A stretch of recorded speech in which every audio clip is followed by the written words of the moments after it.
함께 찬양하시겠습니다. 주음성회에는 찬송가 446장입니다. 찬송가 446장 주음성회에는 함께 찬양하시겠습니다. 주음성회에는 참 기쁨 없도다. 날 사랑하신 주 늘 계시옵소서. 기쁘고 기쁘도다. 항상 기쁘도다. 나 주께 왔사오니 복 주옵소서. 나 주께 왔으니 복 주시옵소서. 주 함께 계시면 큰 시험이기네. 기쁘고 기쁘도다. 항상 기쁘도다. 나 주께 왔사오니 복 주옵소서. 주 떠나가시면 내 생명 헛되네. 기쁘나 슬플 때 늘 계시옵소서. 기쁘고 기쁘도다. 항상 기쁘도다. 나 주께 왔사오니 복 주옵소서. 그 귀한 언약을 이루어 주시고 주 명령 따를 때 늘 계시옵소서. 기쁘고 기쁘도다. 항상 기쁘도다. 나 주께 왔사오니 복 주옵소서. 아멘. 사랑의 하나님 감사합니다. 오늘도 우리에게 이 하루를 주심을 감사하며 하나님, 그 무엇보다도 우리가 하루하루를 살아가는 데 있어서 주님의 음성을 듣는 것이 그 무엇보다도 중요하다는 사실을 우리가 알아가게 하옵소서. 주님의 음성 외에는 우리의 삶에 있어서 참 기쁨이 없다는 것을 우리가 알아가게 하시고 우리의 삶이 늘 주님 앞에 나오는 우리의 삶이 되길 주여 구합니다. 주님, 이 하루도 주님의 손에 맡겨드립니다. 주님 받아주옵소서. 예수님의 이름으로 기도합니다. 아멘. 교동문 10번 함께 하겠습니다.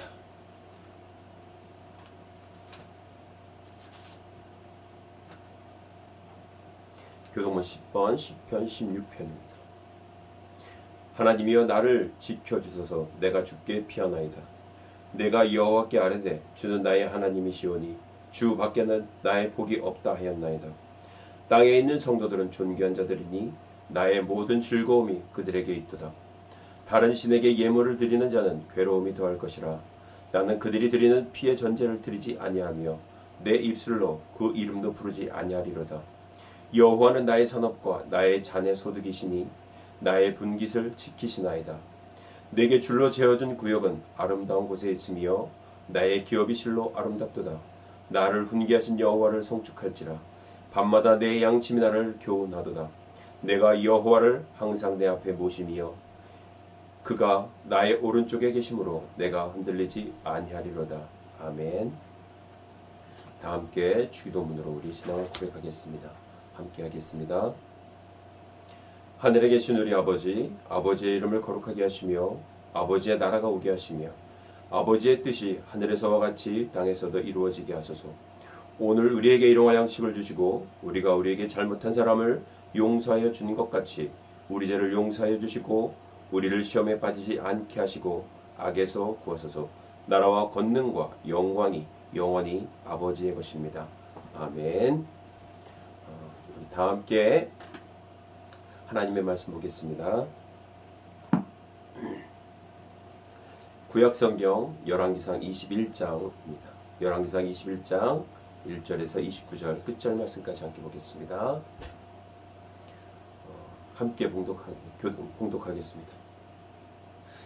그 후에 이 일이 있으니라. 이스라엘 사람 나봇에게 이스라엘에 포도원이 있어 사마리아의 왕 아합의 왕궁에서 가깝더라.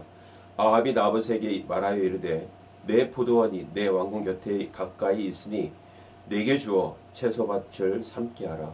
내가 그 대신에 그보다 더 아름다운 포도원을 내게 줄 것이요 만일 내가 좋게 여기면 그 값을 돈으로 내게 주리라.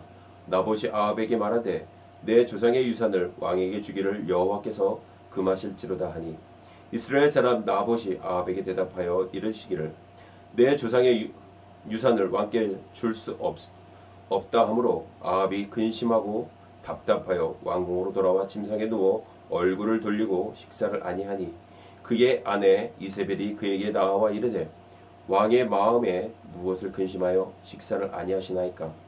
왕이 그에게 이르되 내가 이스라엘 사람 나봇에게 말하여 이르기를 내 포도원을 내게 주되 돈으로 바꾸거나 만일 내가 좋아하면 내가 그 대신에 포도원을 내게 주리라 한즉 그가 대답하기를 내가 내 포도원을 내게 주지 아니하겠노라 하기 때문이로다. 그의 아내 이세벨이 그에게 이르되 왕이 지금 이스라엘 나라를 다스리시나이까. 일어나 식사를 하시고 마음을 즐겁게 하소서. 내가 이스라엘 사람 나봇의 포도원을 왕에게 드리리다 하고 아합의 이름으로 편지를 쓰고 그 인을 치고 봉하여 그의 성읍에서 나봇과 함께 사는 장로와 귀족들에게 보내니 그 편지 사연에 이르기를 금식을 선포하고 나봇을 백성 가운데 높이 앉힌 후에 불량자 두 사람을 그의 앞에 마주 앉히고 그에게 대하여 증언하기를 내가 하나님과 왕을 저주하였다 하게 하고 곧 그를 끌고 나가서 돌로 쳐 죽이라 하였더라. 그의 성읍 사람 곧 그의 성읍에서 사는 장로와 귀족들이 이세벨의 지시 곧 그가 자기들에게 보낸 편지를 쓴 대로 하여 금식을 선포하고 나봇을 백성 가운데 높이 앉히매 때에 불량자 두 사람이 들어와 그의 앞에 앉고 백성 앞에서 나봇에게 대하여 증언하여 이르기를 나봇이 하나님과 왕을 저주하였다 하며 무리가 그를 성읍 밖으로 끌고 나가서 돌로 쳐 죽이고 이세벨에게 통보하기를 나봇이 돌에 맞아 죽었나이다 하니 이세벨이 나봇이 돌에 맞아 죽었다 함을 듣고 이세벨이 아합에게 이르되 일어나 그 이스라엘 사람 나봇이 돈으로 바꿔 주기를 싫어하던 나봇의 포도원을 찾아와소서. 나봇이 살아있지 아니하고 죽었나이다. 아합이 나봇이 죽었다 함을 듣고 곧 일어나 이스라엘 사람 나봇의 포도원을 차지하러 그리로 내려갔더라. 여호와의 말씀이 디셉 사람 엘리야에게 임하여 이르시되 너는 일어나 내려가서 사마리아에 있는 이스라엘의 아합 왕을 만나라. 그가 나봇의 포도원을 차지하러 그리로 내려갔나니 너는 그에게 말하여 이르기를 여호와의 말씀이 내가 죽이고 또 빼앗았느냐 하셨다 하고 또 그에게 이르기를 여호와의 말씀이 개들이 나봇의 피를 핥은 곳에서 개들이 내 피 곧 내 몸의 피도 핥으리라 하셨다 하라. 아합이 엘리야에게 이르되 내 대적이여 내가 나를 찾았느냐. 대답하되 내가 찾았노라. 내가 내 자신을 팔아 여호와 보시기에 악을 행하였으므로 여호와의 말씀이 내가 재앙을 내게 내려 너를 쓸어버리되 내게 속한 남자는 이스라엘 가운데 매인자나 노인자를 다 멸할 것이요 또 내 집에 느밧의 아들 여로보암의 집처럼 되게 하고 아히야의 아들 바하사의 집처럼 되게 하리니 이는 내가 나를 노하게 하고 이스라엘이 범죄하게 한 까닭이라 하셨고 이세벨에 대하여도 여호와께서 말씀하여 이르시되 걔들이 이스라엘 성 곁에서 이세벨을 먹을지라. 아합에게 속한 자로서 성읍에서 죽은 자는 개들이 먹고 들에서 죽은 자는 공중의 새가 먹으리라 하셨느니라 하니 예로부터 아합과 같이 그 자신을 팔아 여호와 앞에서 악을 행한 자가 없음은 그를 그의 아내 이세벨이 충동하였습니다. 그가 여호와께서 이스라엘 자손 앞에서 쫓아내신 아모리 사람의 모든 행함같이 우상에게 복종하여 심히 가증하게 행하였더라. 아합이 이 모든 말씀을 들을 때에 그의 옷을 찢고 굵은 배로 몸을 동이고 금식하고 굵은 배에 누우며 또 풀이 죽어 다니더니 여호와의 말씀이 디셉 사람 엘리야에게 임하여 이르시되 아합이 내 앞에서 겸비함을 내가 보느냐. 그가 내 앞에서 겸비함으로 내가 재앙을 저의 시대에는 내리지 아니하고 그 아들의 세대에야 그의 집에 재앙을 내리리라 하셨더라. 아멘. 우리는 지난 주에 아합에 대한 이야기들을 많이 나눴습니다. 그가 전쟁을 두 차례나 치른 어떤 사건들을 우리는 볼 수 있습니다. 여러분이 전쟁에서 승리하면 그 마음이 어떨까요? 아마 우쭐했을 것입니다. 아합에게 있어서는 정말 안 가진 것이 하나도 없었죠. 그에게는 돈이며 명예며 그 다음에 권력이며 이 모든 것들을 다 만족하게 갖고 있었습니다. 그만큼 만족하게 갖고 있었다면 분명히 그는 욕심을 부리지 않았어야 될 것 같아요. 그런데 사람의 마음은 그렇지 않은 것 같습니다. 그의 마음 가운데는 또 욕심이 어떻게 보면 그 마음 가운데서 솟아나고 있었어요. 오늘 첫 장은 이렇게 얘기합니다. 그 후에 이 일이 있으니라 라고 얘기했어요. 그 후라는 이야기는 지난 어떤 두 번의 전쟁, 그 전쟁으로 인해서 아마 아합의 위치가 많이 상승됐을 것으로 압니다.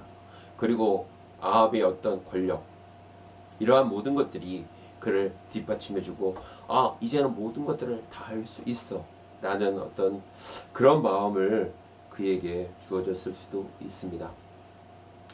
이 베나닷의 전쟁은 아마 엄청나게 컸을 거예요. 정말 상상 이상으로 그가 이길 수 없는 전쟁을 이겨놨던 것이죠. 다 누가 도와주셨을까요? 우리는 다 알고 있습니다. 하나님이 그의 이스라엘과 함께 하셨습니다. 나봇이 이뻐서 그랬을까요? 아니라고 생각이 됩니다. 아마 하나님은 이스라엘 전체를 다 보고 계셨던 것 같습니다. 그 모든 전쟁에 있어서 이길 수 없는 전쟁, 정말 전쟁은 어떤 수에 속한 것이 아니라 하나님께 속해 있다라는 것, 우리가 익히 잘 알고 있습니다. 여러분들은 군인으로서 그런 것들을 잘 경험할 거예요. 요즘 같은 현대전에 정말 미사일 한 방이면, 로켓 한 방이면 모든 것들이 다 초토화되죠. 헬리콥터, 이전에 아파치라면 그 모든 헬기 하나가 모든 전력상에 있어서 엄청난 큰 위치를 차지하고 있습니다. 우리 대대 하나를 포 하나가 잘 감당하고 있다고 생각해도 과언이 아니겠죠. 그만큼 무기의 발달, 이것은 사람을 정말 어떻게 보면 교만하게 만드는 상황이기도 합니다. 그러나 그런 큰 무기보다도 아합에게 있어서는 하나님이라는 분이 계셨어요. 분명히 이 두 번의 전쟁을 겪으면서 아합이 기억해야 될 것이 있다면, 기억해야 할 것이 하나가 있다면 그것은 분명히 하나님이라는 분입니다.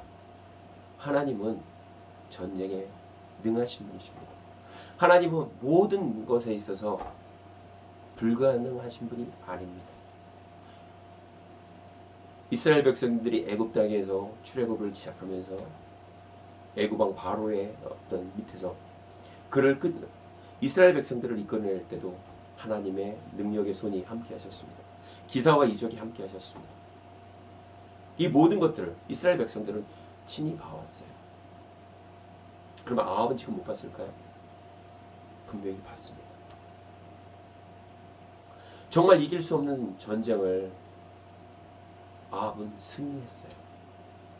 그 두 번의 전쟁을 통해서 분명히 아합은 그의 삶이, 그의 생각이 하나님께로 돌아왔어야지 정상입니다.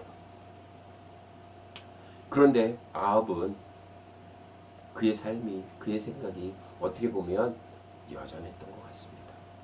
그냥 잠시만 하나님의 위대한 어떤 기사와 이적, 그것을 경험했어요.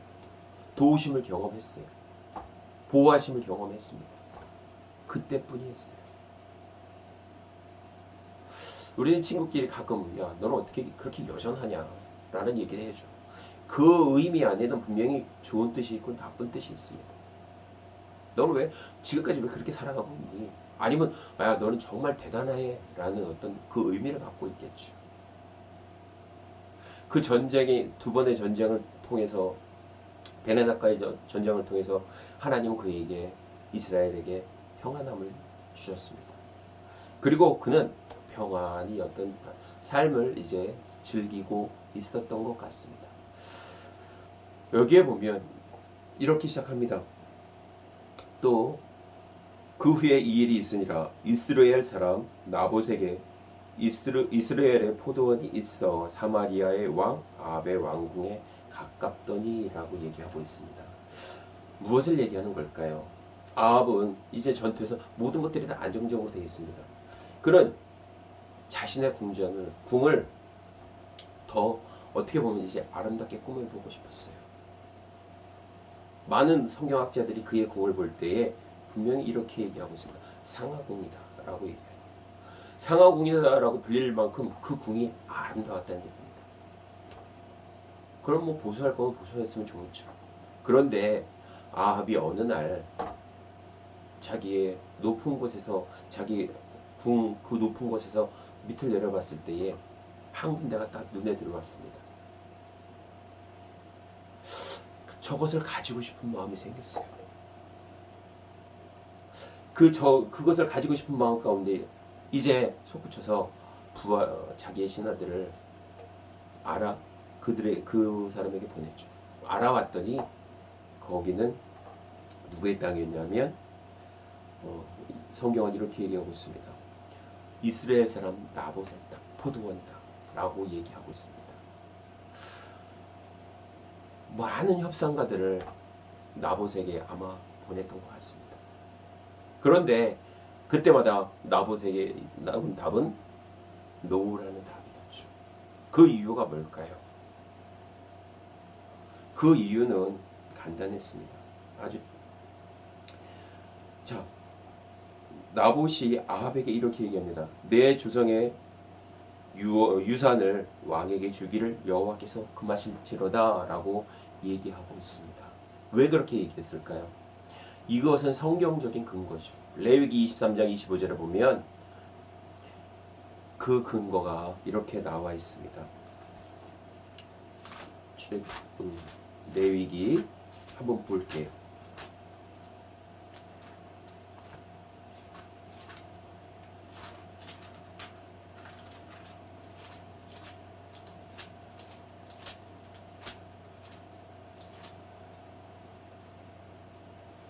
레위기 23장 25절에 보면 여호와께서 모세에게 말씀하시 이르시되 이스라엘 자손에게 말하여 이르라 일곱째 달 곧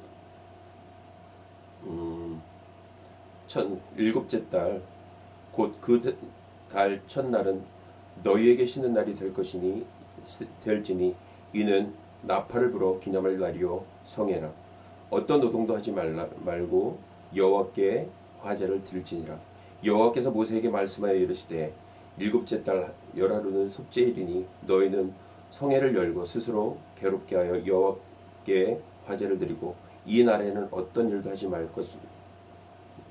것은 너희를 위하여 너희 하나님 여호와 앞에 속죄할 속죄일이 됨이니라.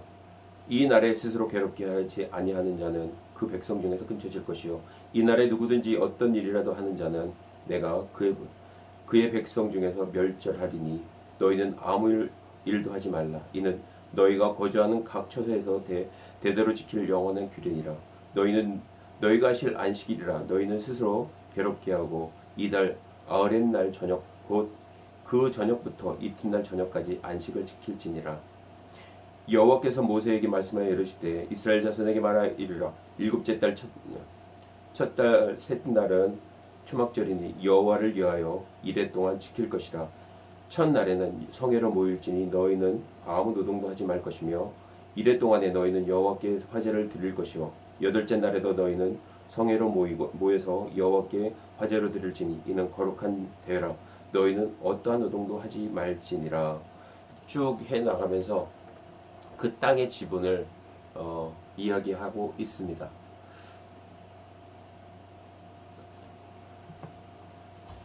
하나님께서는 분명히 이제 나봇을 통하여 다시 한 번 더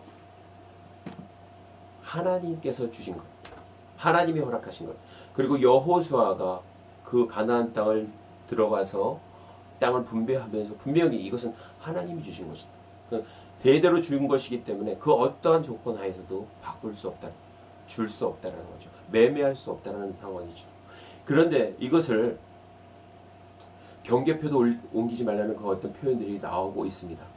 그런데 이 모든 상황을 아합이 몰랐을까요? 아니요, 분명히 아합은 알았습니다. 알았는데 오늘 아합의 하는 행동은 이렇습니다. 이스라엘 사람 나봇이 아합에게 대답하여 이르되 내 조상의 유산을 왕에게 줄 수 없다 하므로 아합이 근심하고 답답하여 다시 왕궁으로 돌아갔습니다. 그 표현이 뭘까요?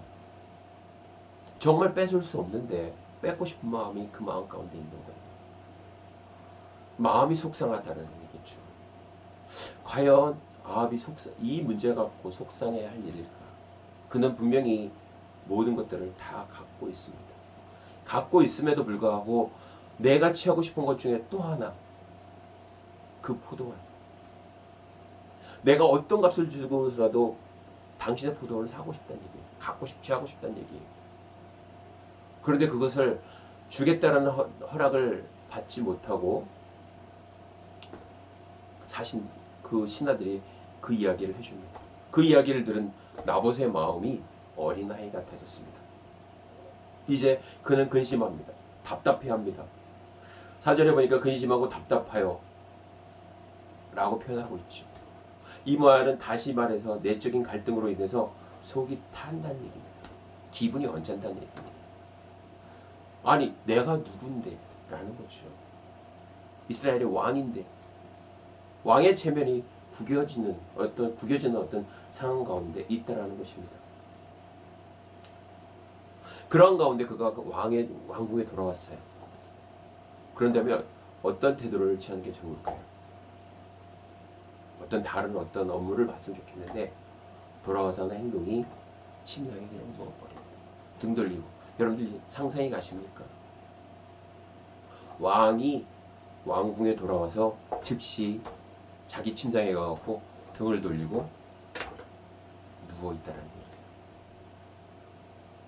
그리고 얼마간의 시간이 지났겠죠. 왕이 돌아왔다는 소식을 그의 아내가 들었겠죠. 이세벨이 딱 가서 왕에게 문안 인사를 하러 갔을 수도 있습니다. 갔는데 왕이 이상해 보입니다.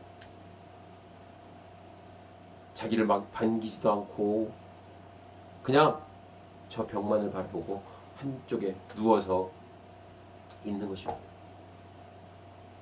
그리고 그가 돌아왔음에도 많은 것들을 음식도 취하지 않았다라고 얘기합니다. 어떻게 보면 정말 어린아이 같은 행동이죠. 어린아이 같은 행동을 이세벨 앞에서 지금 보여주고 있는 것입니다. 그런데 이세벨이 또 누굴까요? 이방 여인입니다. 우상을 섬기던 자였습니다. 최고로 섬기는 우상 섬기는 어떤 아버지 밑에서 철저하게 교육받은 우상 숭배자였어요. 그가 이스라엘의 어떤 토지 공개학에 대해서 정확하게 알고 있었을까요? 몰랐을 것입니다. 그 상황 가운데 이세벨은 아합 왕에게 이렇게 얘기하는 거죠. 아합이 이세벨의 질문에 왜 당신은 왕께서는 그렇게 아무 얘기도 안 하고 반기지도 않고 그렇습니까? 왜 식사를 거르십니까? 이렇게 얘기했을 때 아합이 얘기합니다. 왕이 그에게 이르되 내가 이스라엘 사람 나봇에게 말하여 이르기를 내 포도원을 내게 주되 돈으로 바꾸거나 만일 내가 좋아하면 내가 그 대신에 포도원을 내게 주리라 한즉 그가 대답하기를 내가 내 포도원을 내게 주지 아니하겠노라 하기 때문이라. 그냥 무턱대고 주지 않겠다라고 얘기했던 거죠. 여호와께서 이것을 금하셨다라는 이야기를 아합은 어떻게 보면 잊어버렸을까요? 아니했습니다. 그 이야기를 아내의 편에서 들은 이세벨의 마음은 어땠을까요? 감히 왕이 얘기했는데 그것을 안 들어? 응? 그거죠. 자, 이것으로 인해서 이제 이세벨의 마음이 다시 한 번 더 악한 마음을 품기 시작합니다. 그리고 이렇게 얘기합니다. 그 아내 이세벨이 그에게 이르되 왕이 지금 이스라엘 나라를 다스리나이까? 왕이 지금 왕의 체면에 왕이시면서 상태가 그러냐라는 거지요. 당신의 어떤 왕의 면모가 살아나지 않는다는 얘기입니다. 저는 이렇게 좀 그냥 불투명하게 얘기했지만 얼마나 도끼서린 모습으로 왕에게 얘기했을까요? 당신이 지금 왕입니다. 그렇게 얘기했을 것 같습니다. 당신이 그러고서도 왕이라고 얘기할 수 있겠습니까? 그거죠. 자, 그러면서 이렇게 얘기합니다. 이제 내가 그 나봇의 포도원을 왕에게 드리겠습니다. 그러니 왕은 정신 차리시고 일어나서 식사하십시오. 그리고 모두 계략을 꾸밉니다. 그리고 아합의 이름으로 편지를 씁니다. 그리고 봉인을 해서 그의 성읍에서 나봇과 함께 사는 장로들과 귀족들에게 보냅니다. 과연 어떤 일이 있을까요? 무엇이 써져 있을까요? 거기에는 엄청난 것들이 쓰여져 있습니다. 나봇의 어떤 아합의 흐지부지한 행동, 그러나 그것을 압도하는 이세벨의 행동, 어떻게 보면 대조적입니다. 그 어떻게 보면 과감함, 그건 좋은 표현이겠죠. 그런데 여기에서 이세벨의 성격이 나온 것입니다. 그의 아버지의 성격이겠죠. 두로 출신으로서 이세벨은 아합의 말이 아마도 어리석다라고 생각이 됐을 것입니다. 반면에 이세벨은 폭군의 아버지 밑에서 그렇게 자랐습니다. 그러니까 늘 밀어붙이면 안 되는 게 없다라는 그런 마음을 가질 수도 있습니다. 이세벨은 다시 한 번 더 아합 왕을 부추깁니다. 흔들어 놓습니다. 아합이 마음이 어떻게 흔들리고 있을까요? 상상이 가십니까? 자, 우상숭배자 이세벨이 여호와의 신앙과 이스라엘의 토지 공개념을 알 수 있었을까요? 정말? 그렇지 않다고 생각합니다. 오히려 왕 아합을 여호와의 신앙에서 떠나게 한 게 누굽니까? 이세벨입니다. 그 이세벨이 오늘 포도원을 탈취할 계획을 세우고 있다는 것입니다. 나봇의 입장에서는 그것은 빼앗길 수 없는 것이죠. 내가 정말 소중히 기하는 것, 여러분들, 저와 여러분에게 정말 소중히 여기는 것이 어떤 것이 있을까요? 적어도 예수 그리스도를 만나고 난 후에 정말 어떤 것을 값어치로 매길 수 있을까요? 저와 여러분의 값어치를 따진다면 저와 여러분은 얼마짜리였을까요? 예수님 믿기 전에는 모르겠습니다. 그러나 예수 믿고 난 후에는 우리는 분명히 예수님짜리입니다. 1,000원짜리, 100원짜리, 만원짜리가 아니라 어떻게 값으로 환산할 수 없는 예수님짜리의 인생으로 우리는 바뀌었습니다. 나봇에게 있어서는 그 포도원이 어떤 것일까요? 여호와께서 물려주신 유산, 조상들이 물려준 유산으로서 그것은 그 무엇과도 바꿀 수 없는 것입니다. 생명과도 바꿀 수 없는 것이었던 거죠. 그런데 그것을 아합의 아내 이세벨이 취할 계략을 지금 꾸미고 있다라는 것입니다. 그는 그 계략을 이렇게 꾸밉니다. 그 마을에 사는 장로들 그리고 백성들을 통하여 그를 모함할 어떤 계획들을 갖고 있습니다. 그 안에는 이렇게 써 있습니다. 금식을 선포하고 나봇을 백성 가운데 높이 앉혀라라는 거죠. 그리고 그때에 불량자 2명이 들어와서 그 사람 앞에 앉고 백성 앞에서 나봇에게 대하여 증언하게 합니다. 어떤 증언? 적어도 2명 이상이 필요했기 때문에 그런 2명의 증언자, 증인을 내세웁니다. 거짓 증인이겠죠. 거짓 증인입니다. 나봇이 하나님과 왕을 저주하였다라는 거죠. 나봇의 성품에 있어서 과연 그렇게 할 수 있을까요? 정말 여호와께서 물려주신 그것을 갖다가 아합에게 이야기할 정도인데 완전히 이것은 누명을 씌우는 것이죠. 이스라엘 여호와를 저주하고 왕을 저주했다라는 거예요. 이 사실에 대해서 저 거짓 두 명의 거짓 증언자가 나타나서 그것을 증언합니다. 그럼 두말할 필요도 없죠. 그는 직결 심판에 들어갑니다. 돌에 맞아 죽습니다. 너무나 안타까운 사실이죠. 이와 마찬가지로 어둠은 우리를 어떻게 해서든지 우리가 갖고 있는 것을 취하려고 한다는 사실. 우리는 그것을 기억해야 한다는 것입니다. 여러분들은 언제 어떻게 생명의 빛 되신 예수 그리스도가 여러분들 안에 들어와 있는지 저는 모릅니다.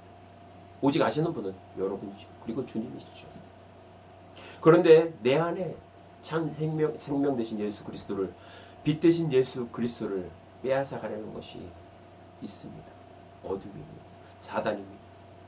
어떻게 해서든지 무너뜨리게 하고 하나님의 자녀로서 삶을 살아가지 못하도록 만드는 것이 어둠이라는 것입니다.